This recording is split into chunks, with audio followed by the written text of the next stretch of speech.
across this video that Tasha K, who's a comedian and podcaster and does like celebrity gossip, called the FBAs or compared the FBAs to the KKK. And I mean, we've kind of discussed FBAs and like the opinion of that, but I thought that was really strong and kind of wanted to go further into it. And it turns out like they called her husband an African booty scratcher.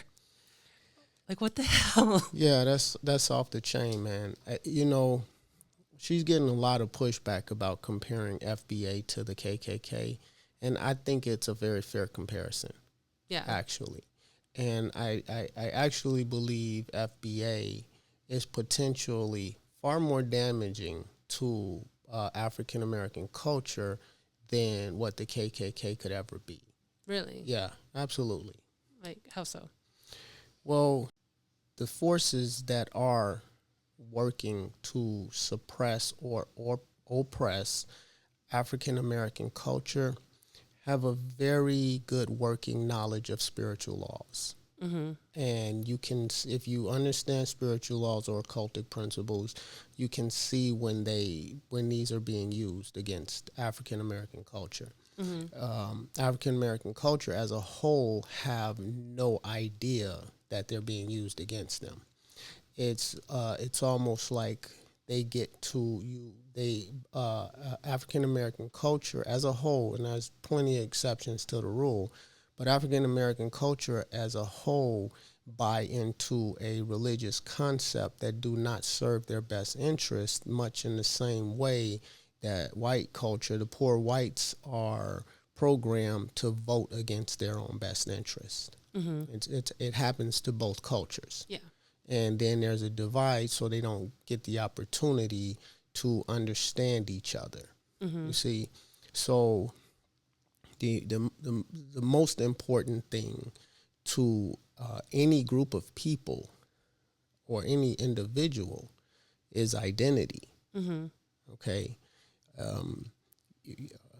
how you relate and how your environment or how the world relates back to you is filtered in through your identity. Mm-hmm.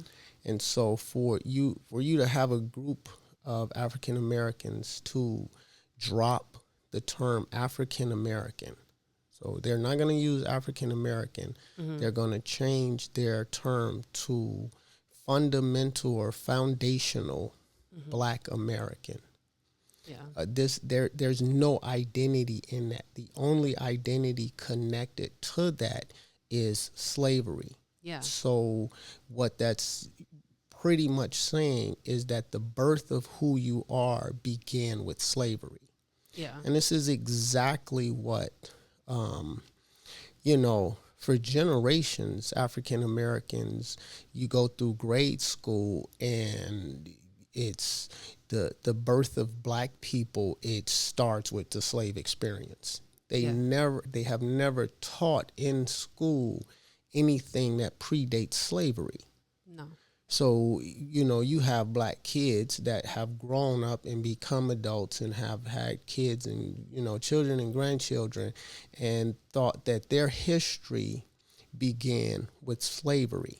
Mm-hmm. Now, that's by design. You see, and so now you take that concept and it moves away from an outside source teaching it to the culture to an element of the actual culture owning it as identity and teaching it to the culture itself. Mm-hmm. So you no longer is your quote unquote oppressor controlling your education. You're controlling your own education, but you're actually taking on the curriculum that your oppressor designed for you, right, which is being Black. Mm-hmm. Now, we use the term Black for, expediting conversations and, proud to be Black, et cetera, et cetera. But when you get down to an exact identity, mm-hmm. Black was derived to add gravitas to chattel slavery. chattel slavery, the foundation of chattel slavery is built upon black and white. So you have to eradicate this person's identity towards anything else that predates his existence as a slave. He turns back time, and he cannot go past his slavery existence. That is the birth of who they are as a people, at being slave. And now foundational Black America is solidifying this concept. So taking on that identity can potentially do more damage to Black culture than the Ku Klux Klan ever did. Yeah. It's on a completely different level. And as this, remember, an important thing to understand about the KKK is they call themselves the Invisible Empire. And the reason why they call themselves the Invisible Empire is because you are not supposed to see the cause. You're only supposed to see the effect of their existence. You're not supposed to see their existence. You just see the effect of their existence, which is why collectively you have so many white people that deny the existence of systemic racism. You just outright deny the existence of it. You see what I mean? Until this other people is convinced that it doesn't exist. They're completely fucking gaslit. Right. It's my imagination. There's no invisible infrastructure in place to deny this other people full access or to oppress them financially and through real estate and through generational wealth and through so many different things. The systemic system will just deny that systemic system even exists until you're so fucking gaslit that you don't even believe that it exists. Right. This is why you have officer, I'm not even calling this dude an officer anymore. Yeah. He's a shame to real officers out there. Right. You have real officers out there, Black and white, and he's not one of them. Right. But this is why when he was in the Jubilee debate, he was just saying, point to a policy that obstructs Black progress. It's not going to be written directly in policy like that. It is invisible. Right. And real quick, if you're liking this discussion, hit like and subscribe. It really helps the algorithm. But back to what you're saying is, the policies, one of the ladies on the debate was saying, policy is supposed to be written in good faith.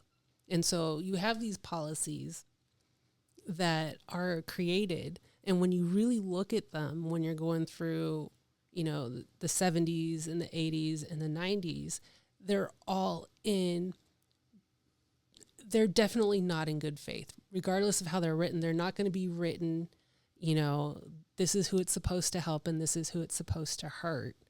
They even do that. They're very clever with like the 13th, 14th, the amendments, how they're clearing everything. But the Kerner report gives all these things that are supposed to help with all these inequalities and systemic issues. And through the 70s, 80s, and 90s, you're seeing policies that are specifically targeting against those that hurt the community, that are systemic. Yeah, and that's what supports this invisible empire. That's why it's called an invisible empire. But Tasha K calling FBA, comparing them to the KKK, I don't know if she realized just how correct she was, because there's, the forces that are pushing or behind KKK, they are so much more evolved than the collective effort of what's structuring the African American community. The African American community identifies through a spirituality that does not support its full growth. And you can split hairs. We can say you have this movement out there now, the Hebrew Israelites, that are claiming that black people are the original Israelites.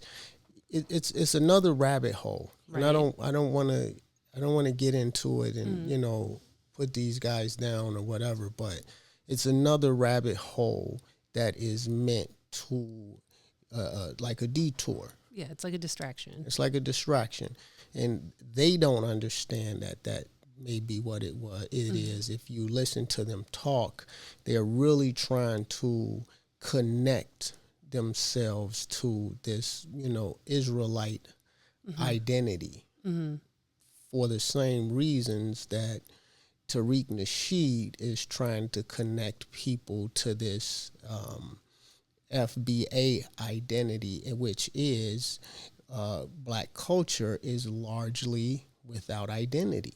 It's in an identity crisis. And so you have, the black Israelite thing, as misleading and convoluted and confusing as it may be, I think it comes from a place of innocence. They're searching. They really want connection. They're searching. The Tariq Nasheed, the FBA thing. This is not coming from a place of innocence. It's coming from a place of disconnecting African American people from an ancestral system. Yeah. That has been that very weak, faint connection that African American culture has with its ancestral system. That very thin umbilical cord is what it's been surviving with. This FBA thing is trying to sever that umbilical cord, and you listen to this guy Tariq Nasheed, and he sounds slick as wet grass. Yeah. He knows exactly what he's doing. This is a psyop, if anything.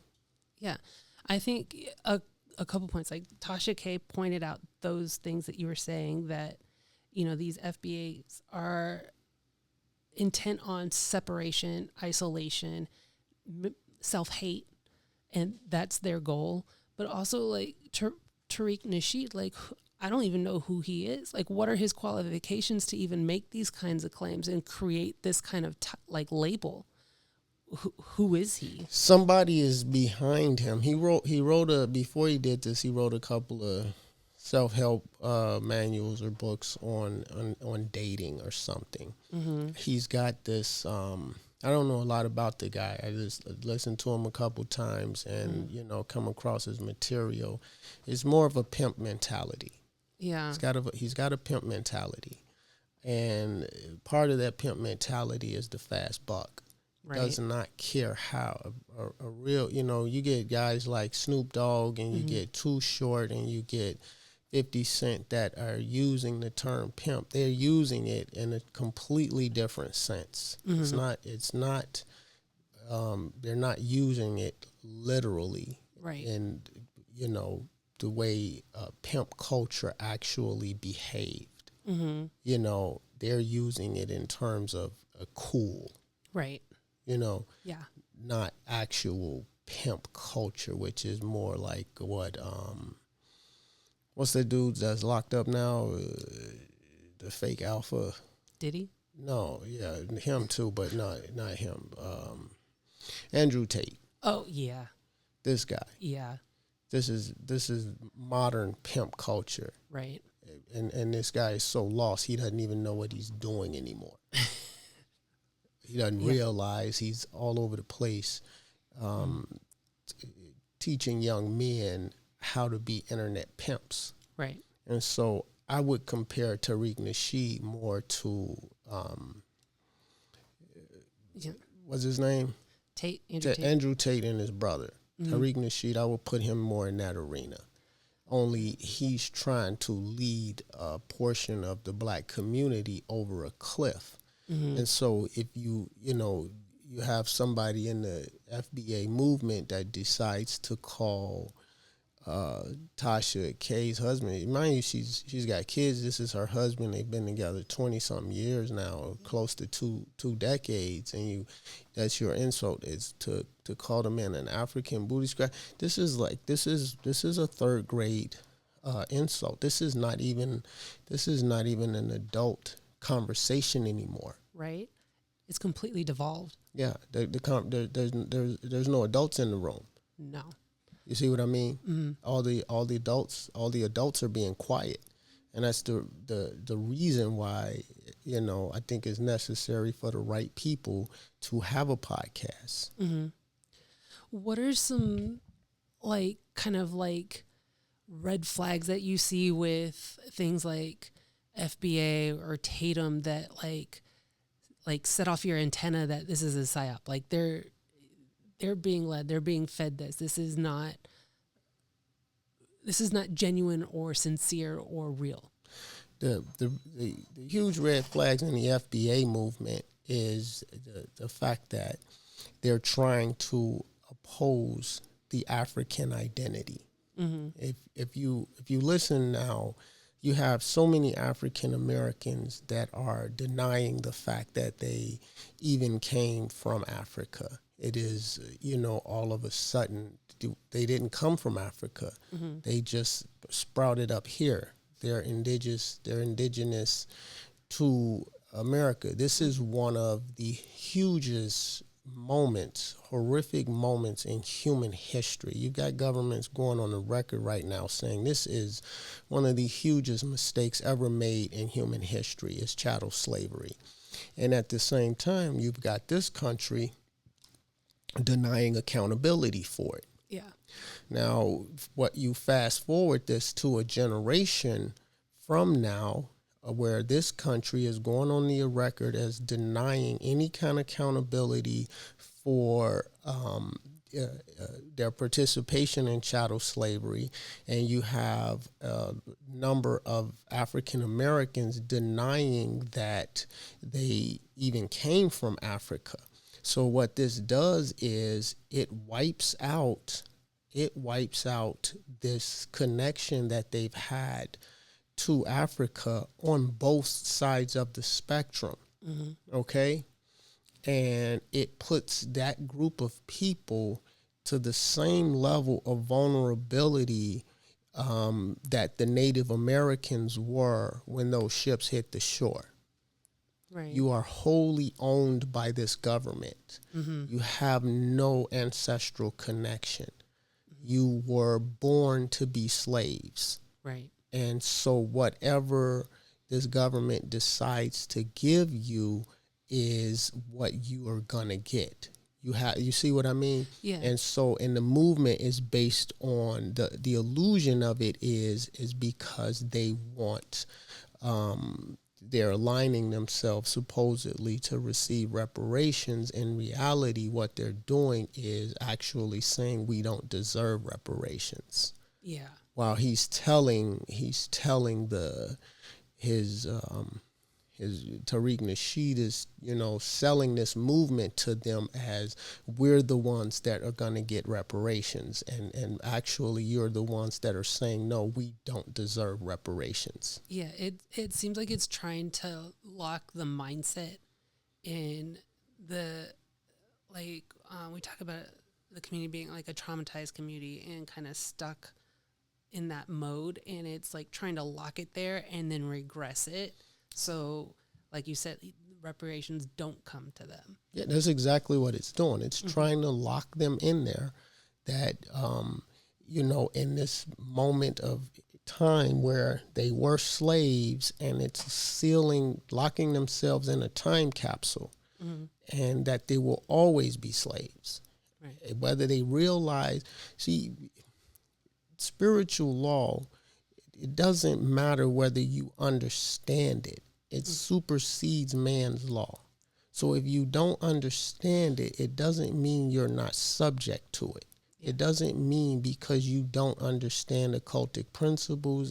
Doesn't mean because you don't understand astrology and you don't understand esoterics and metaphysics and these things that actually govern our reality. Because you don't understand them, that means you're not subject to them. That's not how it works. What that means is it's very easy to manipulate you. Mm-hmm. Because you don't understand the real rules of the game that you're supposed to be a part of. Yeah. That's where you have like things are happening to you because you don't understand all the mechanisms around it versus you going out and doing and making things happening and understanding spiritual laws. Mm-hmm. This is why as a whole, every time, an African American woman or a man makes it to the heights of success, it's very easy to villainize them to the rest of African American culture, because African American culture is not understanding what's being villainized is that person's success. Mm-hmm. We negate all the years and decades of dedication to craft, hard work, focus, sacrifice, boots on the ground, up late nights, trial and error, sacrifice, hard work, honing a craft, and then finally a black man or black woman breaks through and all you hear is they worshiping the devil. Right. This is they worship with this is the devil worship. They've doing something with the devil. They've gotten in bed with the devil. Right, they're possessed. This is evil. They've sold out. And then your catch net is your religion. Mm-hmm. Which is whatever, just, Islam or Christianity, that's your home base. So from that, you are looking at a black man or a black woman that has dedicated themselves to a craft and have navigated so much BS to get to the top and to break through and show you an example that you can make it through all that bull that you're going through. But what's being echoed back down to them is devil worship. Right. You see what I mean? Yeah. So that the disconnection is maintained. And that is part of spiritual laws that are being used against you that you don't realize they're being used against you.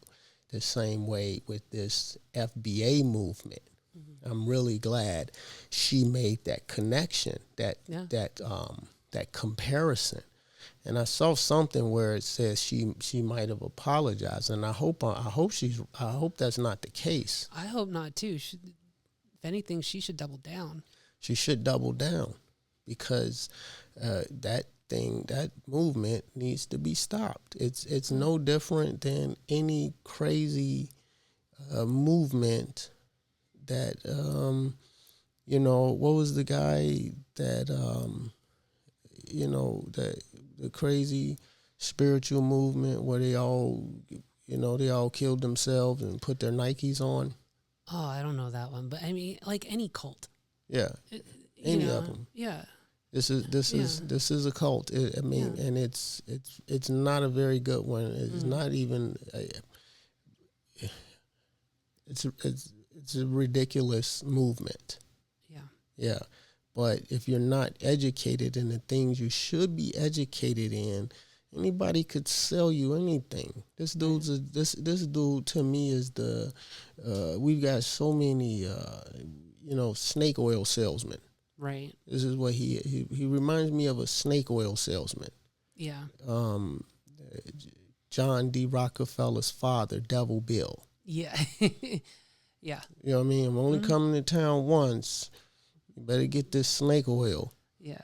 You know what I mean? It's a cure-all. It's a cure-all. And that's what he's doing. He's a snake oil salesman. The other kid, Andrew Tate, he's another snake oil salesman. Oh, yeah. Selling these kids an ideology on pimping. Right. And then creating these fake online trading centers to siphon off their money. Yeah. You know what I mean? And I get it. You at some point you break through, you understand different things about, the billions of sheep on the planet. Mm-hmm. And if you grow up and you're part of elite cultures, you understand that, you get to fleece the sheep, but don't kill them. Right. You know what I mean? Yeah. And you've got to do something for the sheep. You can't just fleece them without doing anything for them. Yeah. You see what I'm saying? So Bill Gates, he fleeces them, but he does give them a connectivity through their technology. Mm-hmm. So, it's got to be some kind of exchange if you're fleecing them. That's you know what I mean? You can't just take from them and fleece them and not give them anything in return. And so that's what we've come into the age of, that, these guys just fleecing them, and there's nothing left.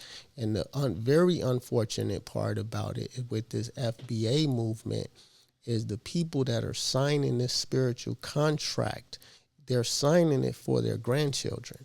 Right. Their grandchildren will not have any connection to the continent of Africa, any spiritual connection to African spirituality, and we have a 500 plus foot Egyptian obelisk where white supremacy is drawing off of African spirituality in this country and slowly severing the ties of the African descendants getting any of that power.